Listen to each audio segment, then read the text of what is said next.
A gente viu aí na reportagem que o estresse pode ser resultado de uma má alimentação. E olha só que interessante, o índice de campograndenses com excesso de peso subiu de 43,2% para 49,3% de 2006 para 2011. E o índice de obesidade passou de 11,6% para 18,1%.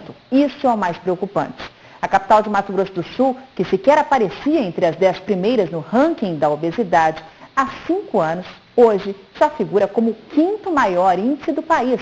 Os dados são de Campo Grande mesmo e foram fornecidos pela Vigitel, Vigilância dos Fatores de Risco e Proteção para Doenças Crônicas por inquérito telefônico de 2006 até 2011. E o repórter Edson Godoy está agora num restaurante aqui da capital, um espaço que serve em média 1.000 refeições por dia, e vai mostrar para a gente um trabalho de conscientização interessante que foi desenvolvido pela equipe de nutricionistas desse restaurante. Edson, você ficou surpreso com o que elas te disseram aí? Lógico que fiquei, Glória, é de impressionar mesmo, mas antes de falar sobre esse assunto, pedi para o Alexandre mostrar para a gente o restaurante do Sesc Horto. Está vazio nesse momento porque o maior fluxo de pessoas aqui é das 11 ao meio-dia. Agora quase 1 hora da tarde, né, Glória? Quem não almoçou como nós dois, por exemplo, tem que fazer esse sacrifício aí porque faz parte do nosso trabalho. Mas olha, a comida aqui hoje está saborosíssima, viu, Glória? Pelo menos olhando as pessoas almoçando, dá pra gente matar um pouquinho à vontade. Agora voltando pra cá, Alex, nosso assunto é o seguinte, Glória, nós estamos aqui no restaurante para poder dar dicas de alimentação saudável. Você falou aí desse índice de que quase 50% do campograndense estão acima da média, estão vivendo a chamada obesidade, e é claro que eu também faço parte desse grupo aí, e que é totalmente errado, né? A gente sabe que precisa se alimentar, ter uma vida saudável, e para ter uma vida saudável precisa de alimentação saudável. Agora eu vou fazer uma perguntinha para você agora, eu vou pedir até para abrir o seu microfone aí. Você gosta de batata frita? Porção de batata frita, Glória? Olha, Edson, eu gosto, mas eu não como não, viu? Ah, não come? Mas fatia de pizza eu sei que certamente você come, porque você já comeu pizza comigo. E olha, toda vez que você consome uma fatia de pizza, essa aqui, ó, é a quantidade de gordura que você ingere. É ou não é de assustar? Uma ampola dessa tem 16 gramas de gordura. E olha, isso aqui é apenas um exemplo.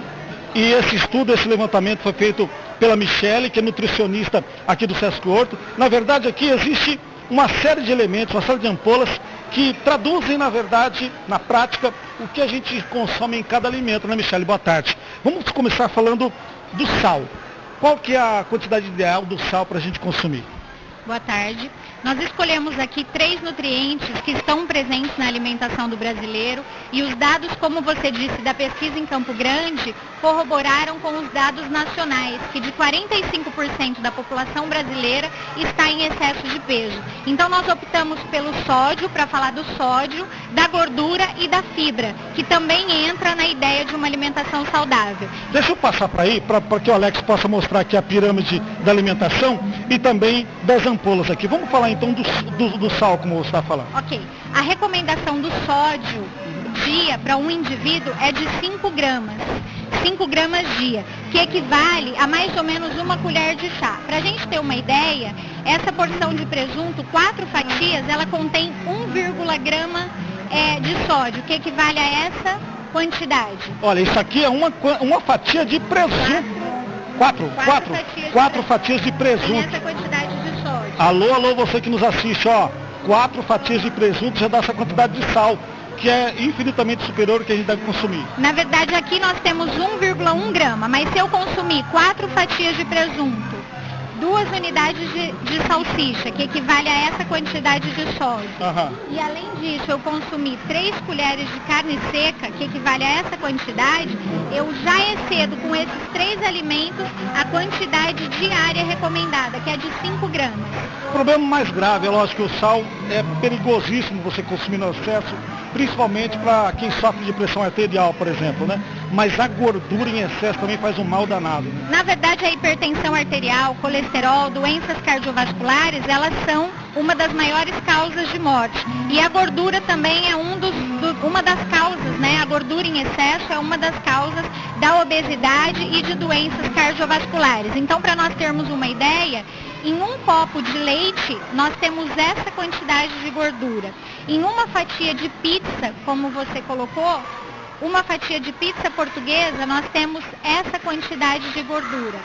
Esses três somados, esses dois elementos somados, eu excedo a quantidade de gordura que eu preciso consumir ao dia, que é de 45 gramas. Então, se eu ingerir 3 fatias de pizza portuguesa e um copo de leite, eu ultrapasso a quantidade de gordura recomendada ao dia, que é de 45 gramas. Ok, vou fazer a separação aqui das ampolas de gordura, para que quem está em casa possa acompanhar direitinho, em relação a esse outro item aqui. Aqui são as fibras. Estando lá as ampolas, explica pra gente o que indica cada ampola dessa. Tá, ok. Então nós falamos de 2 elementos que precisam ser consumidos com moderação e agora a gente fala das fibras, que é um alimento muito importante para estar integrando uma alimentação saudável. Então, em uma barrinha de cereal, nós temos essa quantidade de fibra, que muitas vezes a gente imagina que a barra de cereal ela tem um grande teor, quando na verdade ela tem apenas 1,1 grama.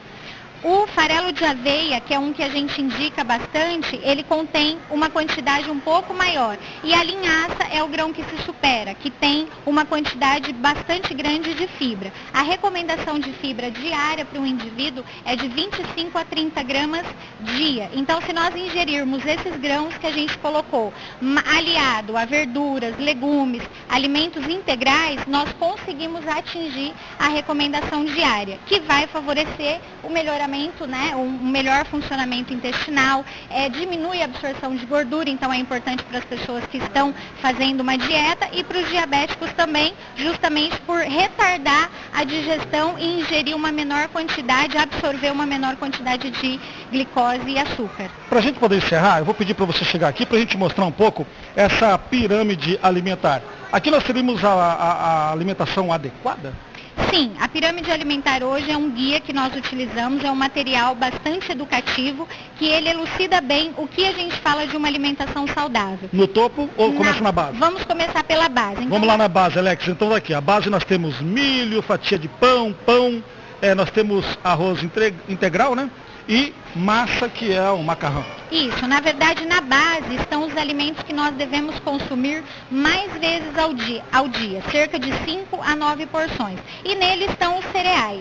E aqui vale lembrar novamente a questão dos grãos integrais, que ao invés de eu optar pelo um pão de farinha branca, eu posso optar pelo pão integral, que ele vai me dar maior quantidade de fibra. No meio da pirâmide, fruta. No meio da pirâmide nós dividimos em frutas e verduras e legumes, onde a recomendação de frutas tem que ser de 3 a 5 porções ao dia e de legumes de 2 a 4 porções ao dia, que são os alimentos ricos em vitaminas e minerais, que fazem o nosso corpo funcionar de forma equilibrada. Bom, eu tô vendo aqui que tem o zoiudo, o chamado disco voador também, que todo mundo gosta, que é o ovo. O Neto, por exemplo, que é o diretor da emissora lá, come um ovo, parece tiu. É recomendável comer ovo assim, nessa quantidade?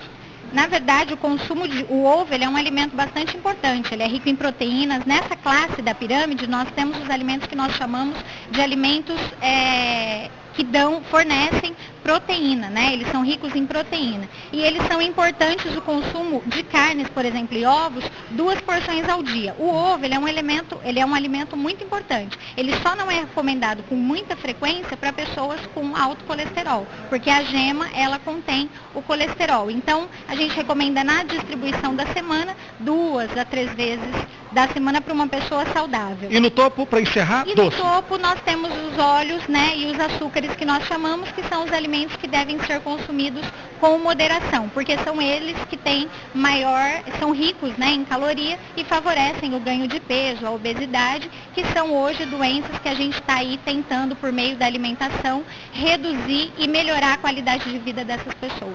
Quero agradecer muito a sua participação no MS Record, dando essa instrução. Para você de casa que está uma vida saudável, obviamente obedecer, não de forma rigorosa, porque o rigor obviamente traz excesso, mas eu acho que dá para a gente poder fazer uma alimentação balanceada e evitar principalmente o que nós separamos aí, excesso de gordura, excesso de sal e o açúcar também é prejudicial. E eu estou vendo aqui na tabela, ó, beba pelo menos 2 litros, 6 a 8 copos de água por dia, dê preferência ao consumo de água nos intervalos das refeições e torne sua vida mais saudável. Pratique pelo menos 30 minutos de atividade física todos os dias e evite bebidas alcoólicas e também o fumo, Glaura. Obrigada, Ed.